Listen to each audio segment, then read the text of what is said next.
Protest मार्च निकाला गया है, क्या कुछ कहेंगे? अभी शिक्षकों के बहाली को लेकर के सरकार का जो नोटिफिकेशन आया है, इसमें बड़े पैमाने पर धांधली हुआ है और इस धांधली के खिलाफ हम लोगों ने हमारा संगठन RYA और आइसा ने पूरे बिहार के भीतर प्रोटेस्ट मार्च निकाल करके इसका विरोध कर रहा है और इस घोटाले के जांच कराने का मांग कर रहा है।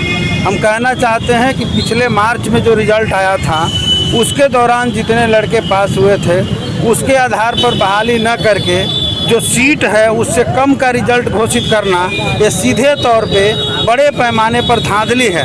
इसमें कश्मीर के लड़के को, केरला के लड़के का, कहाँ के लड़कों का रिजल्ट आया है, ये सारे के सारे एक तरह से धांधली हुआ है और ये सरकार घोटालों में फंसते जा रही है। आप अभी कुछ दिन पहले देखें कि ये सरकार में एम्बुलेंस घोटाला उभर करके सामने आया।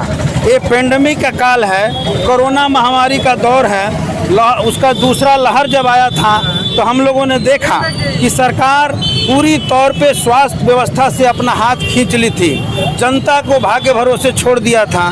दिल्ली और पटना की दोनों सरकारें थोड़ी सी भी इसको चिंता नहीं थी कि हम कैसे जनता को दवा मुहैया करावें, स्वास्थ्य व्यवस्था मुहैया करावें, बल्कि भाजपा के लोगों को तो मैंने देखा कि उस दौर में जब दूसरे लहर आने की घोषणा हो रही थी, मोदी जी को कोरोना विजय का प्रशस्ति पत्र दे रहे थे।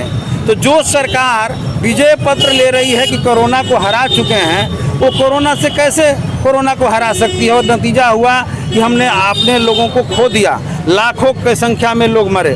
तो ये सारे बिहार की जो सरकार है, नीतीश जी की सरकार, उस समय जो तैयारी करनी थी नहीं की। आपने भी देखा कि लोग कंधे पर लाश लेकर के ढो रहे हैं और एम्बुलेंस जो है नेताओं के घरों पर पड़ा हुआ है। तो बड़ा एम्बुलेंस घोटाला उभर करके आया।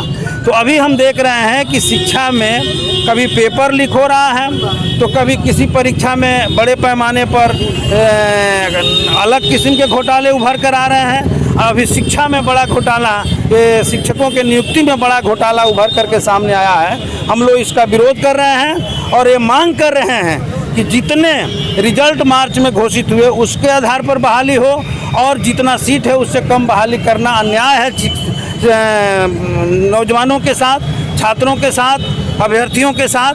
इसलिए उस पर बहाली होना चाहिए। नहीं करेगा सरकार, अगर नहीं करेगी तो आप लोग अगला देखिए, पहली बात तो यह है कि सरकार करेगी क्यों नहीं? सरकार हमने बनाया किस लिए है? बिहार की जनता ने चुना किस लिए है? सरकार को करना ही होगा। अगर सरकार ऐसा नहीं करती है और इस तरह के घोटाला करती है तो पूरे बिहार के छात्र, नौजवान जेपी जैसा आंदोलन खड़ा करेंगे और इस सरकार को यहाँ से विदा करने के दिशा में आगे बढ़ेंगे। लड़ाई रुकने। हमारे YouTube चैनल को देखने के लिए लाइक करें, सब्सक्राइब करें।